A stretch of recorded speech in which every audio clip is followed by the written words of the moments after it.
যাবই নোৱাৰা এটা অৱস্থালৈ গুচি গৈছে। গতিকে তেওঁলোকে নাৰী ন্যায়ৰ কথা আমি যেতিয়া কওঁ তেতিয়া তেওঁলোকে বহুত কথা কয়। মই কেইটামান নাৰী ন্যায়ৰ ক্ষেত্ৰত বিজেপি চৰকাৰে ক'ত তেওঁলোকে মানে আঘাত হানিছে মই আপোনাক ক'ব বিচাৰিছোঁ। মা বুলি কোৱা অৰ্ণমাই বৰাৰ পৰিয়ালে আজি তাৰিখত ন্যায় নাপালে।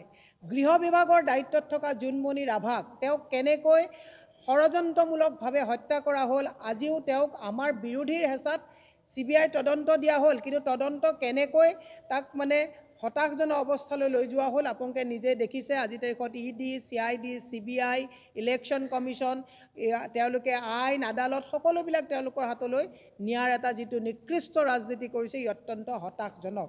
জোনমণি ৰাভাৰ মাতৃ আজিলৈকে ন্যায় পোৱা নাই।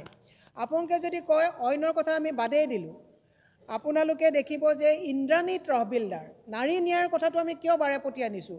ইন্দ্ৰাণী তহবিলদাৰ এগৰাকী খুব ভদ্ৰ মহিলা আছিলে। বিজেপিত তেওঁ গোটেই সময় তেওঁ তাত মানে কণ্ট্ৰিবিউট কৰাৰ পিছত আজি এটা হতাশজনক পৰিৱেশত ইন্দ্ৰাণী তহবিলদাৰে আত্মহত্যা কৰিবলগীয়া হ'ল। কিন্তু যি কাৰণত আত্মহত্যা কৰিবলগীয়া হ'ল, পুথি খলিহলা দুজনমানক কাৰায়ত্ব কৰি বাকীসকলক কিন্তু আজিও আইনৰ আওতালৈ আনিবলৈ মুখ্যমন্ত্ৰীৰ গৃহ বিভাগ সক্ষম নহ'ল, পুলিচ সক্ষম নহ'ল। আজি সৰ্বত্ৰে এওঁলোকে নাৰী সমাজক প্ৰতাৰণা কৰিছে। এফালে অৰুণোদয় আঁচনিৰ কথা কৈছে, আনফালে অত্যাৱশ্যকীয় মূল্য সামগ্ৰীৰ আকাশলংঘিত চৰা দাম হৈছে।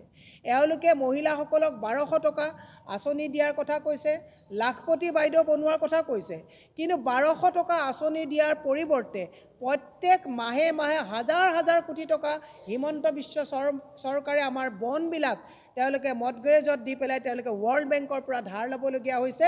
আৰু এই ধাৰ পৰিশোধ কোনে কৰিবলগীয়া হৈছে? আমাৰ প্ৰত্যেকটো পৰিয়ালে, যুৱ সমাজ, মাতৃ সমাজ, পিতৃ